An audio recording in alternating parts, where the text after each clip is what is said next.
Hi friends, నమస్తే అందరికీ. బాగున్నారా? ఎలా ఉన్నారు? ఈరోజు మా బ్రేక్ఫాస్ట్ ఏంటో తెలుసా? ఇడ్లీ పిండి మిగిలిందండి. కొంచెము ఇడ్లీ పిండి మిగిలితే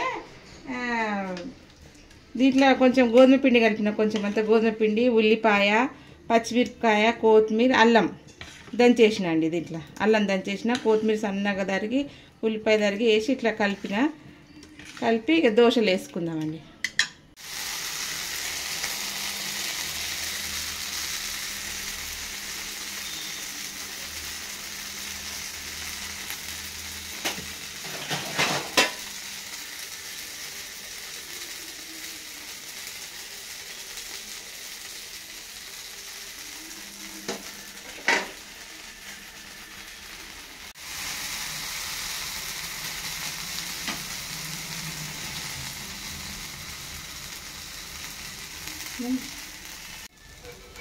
ఇవ్వండి, అయిపోయింది దోశ.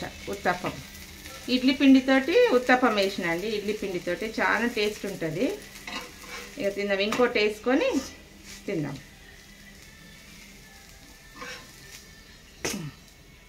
ఇంకోటి వేస్తా.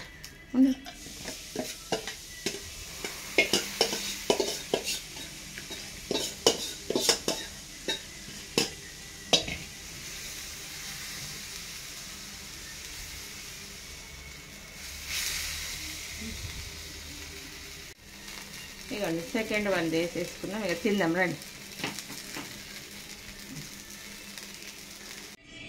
ఫ్రెండ్స్, దోశ ఉత్తప్పం అయితే అయిపోయింది. ఇది పండుమిరపకాయల పచ్చడి ఉందండి ఇంట్లో, అది వేసుకొని తిందాం. చాలా టేస్ట్ ఉంటుంది. పచ్చడి ఏ పచ్చడి అయినా పెట్టుకొని తినవచ్చు మనం దీంతో, లేదా ఉట్టిది కూడా తినవచ్చు మనం. చాలా బాగుంటుంది.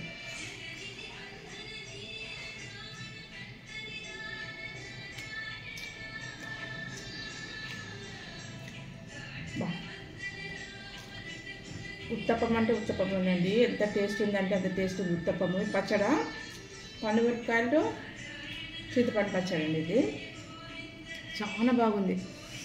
ఇప్పుడు జ్వరం వచ్చినప్పుడు ఇట్లా తినాలే, కానీ నోరు బాగలేనప్పుడు చాలా టేస్ట్ ఉంటుంది.